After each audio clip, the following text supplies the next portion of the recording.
Hey, what's up guys? I want to make this super quick video to talk to you about opportunity zones and what exactly are they. And before I say anything else, I have to say, hey, I'm not a financial advisor. I'm also not your CPA or lawyer, so this isn't financial advice in any way, shape, or form. Please don't do your own research before you take any of my words seriously, please. With that said, I want to talk about in 2017 there was the something acts and jobs something. I don't even know the name of it. Basically, it was a tax reform bill, and one of the parts in there is what is called a qualified opportunity zone.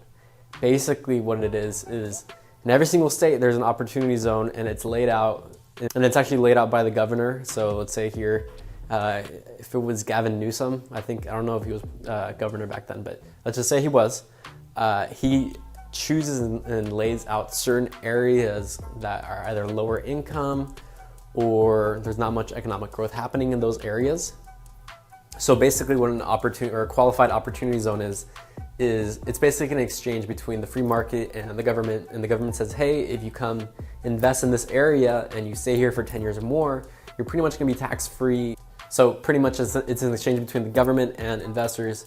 The government basically says, hey, if you come develop here, establish your businesses here. You're not going to pay taxes on capital gains. Once you sell the interest or say the property, real estate, stocks, yada yada yada. As long as there's business happening here or investment happening here. So the trade-off is, hey, come over here, invest, and the benefit is in 10 years you're pretty much going to be looking at tax-free capital gains, right? So a lot of people here are taking advantage of it. There are 3 locations primarily, or 4, where there's qualified opportunity zones. One of them is in South Chula Vista. The other one is going to be, it's south of El Cajon Boulevard. So when you go east of North Park, and then once you get towards like City Heights, I believe it's City Heights, then you go south of El Cajon Boulevard, that's where another qualified opportunity zone is. There's also one by El Cajon as well. So those are areas. There's actually a website that you can go check to see the qualified opportunity zones. So now here's where the benefit is, and it's not always about buying and holding there, So if you're like, oh, I'm curious about investing and yada yada yada, this is one of the things that you would totally look out for. One of the benefits is that you can go into these qualified opportunity zones and flip a property there, right? And then make it turnkey and available, sell it off to someone who wants an opportunity zone rental, because if they buy and hold that for 10 years, they're gonna be looking at tax-free, what's it called? Capital gains. So that's one of the things that you would wanna look out for, because that's an additional benefit. That's a value-added service on top of a cash flowing property. You're already reporting depreciation on a rental property that you're buying and holding as the renter, right? So this is like in the eyes of the renter.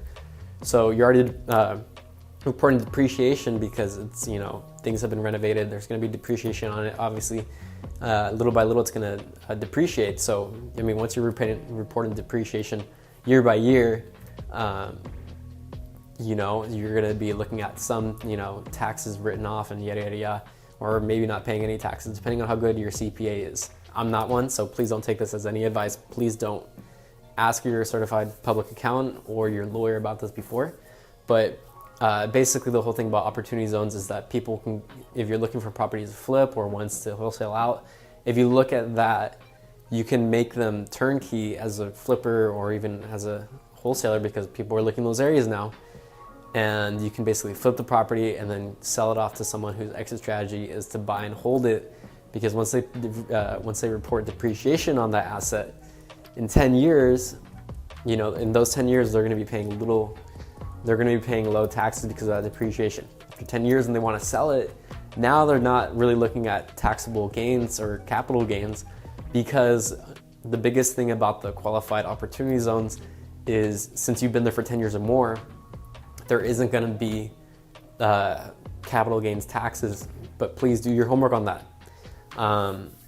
But basically the entire trade-off for opportunity zones and investors and business owners and yada, yada, yada, yada, is that economic growth, and then on the back end it goes, you don't get taxed. So it's one of the awesome things that we have, and there are in many different areas. It's not only California, like I said, it's also in, you know, Arizona, Nevada, Oregon. Oregon has one of the best.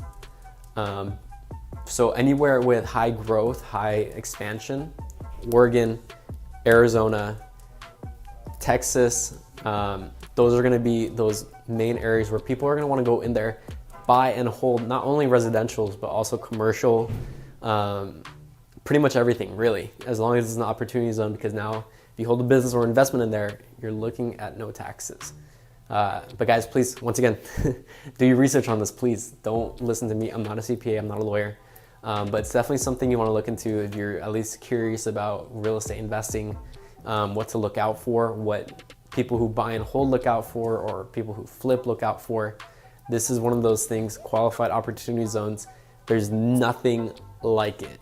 There really isn't. The only thing that comes close to it, which I'll make a video about it another time, is going to be a 1031 exchange. And even then, those are kind of difficult when it comes to investing, because the whole premise behind 1031s is the 3 Ds, basically defer, and then you die. That's it.